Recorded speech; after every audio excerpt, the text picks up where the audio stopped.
বখাটে ছেলে। প্রত্যেকটা এলাকায় কিছু বখাটে ছেলে থাকে, তেমনি এই এলাকাও কিছু বখাটে ছেলে আছে যাদের কোনো কাজ কাম নাই, রাস্তার পাশে বসে থাকে আর মেয়েদেরকে ডিস্টার্ব করে। একদিন সেই এলাকারই একজন বড় ভাইয়ের গার্লফ্রেন্ডকে তারা ডিস্টার্ব করে, তারপর যা হয়।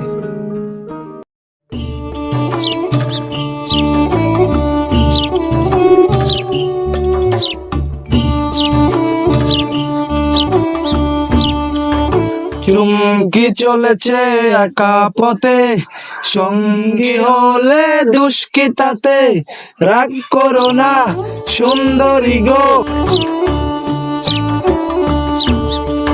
এই সুন্দরী, ওরে ডাক দিলাম ওই শুনে নাই, চল ওরে যে আটকামু।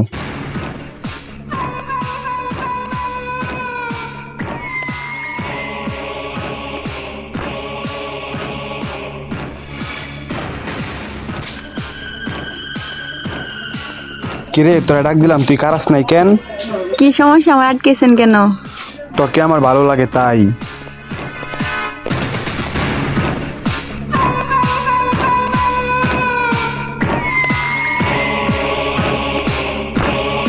ভাই ও যে আপনি ধাক্কা মারছে, আপনি কিছু কইলেন না যে? ওই মাইয়ার অনেক সাহস, তাই ওই মায়ের আমার লাগবো বুঝছস। আর ছোট, ওই মেয়ারে যায়া বইলে আমার কথা যা। বড় ভাই কারণ আমি ওই মায়ের কাছে যাইতাছি।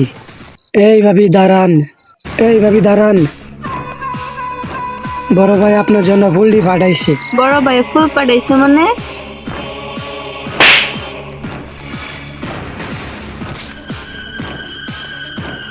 বড় ভাই ওই ফুলটি যেন দিছিলেন, ওই মাইয়া ওই ফুলটি ফালাই দিছে আর আমারে তাপ্পর মারছে। তাই?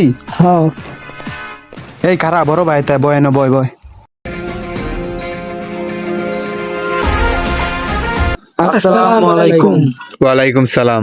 ভাই কি মনে করি আমাদের কাছে? তোমাদের কাছে আসলাম, তোমরা তো আমাকে শান্তিতে থাকতে দেবা না। তোমরা আমার গার্লফ্রেন্ডকে টিজ করো শুনলাম, কারণটা কি? ভাই এটা আপনার গার্লফ্রেন্ড? হ্যাঁ, এটা আমার গার্লফ্রেন্ড, তোমাদের ভাবি। ভাই তাহলে আমরা জানতে পারতাম না। ভাবি আমাদের মাফ করে দিয়েন। এরকম যাতে আর না হয়।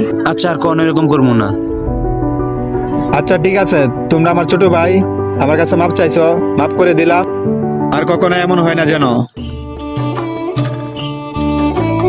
শোনো, ওরা আমার ছোট ভাই, ভুল করে ফেলাইছে, কিছু মনে করো না।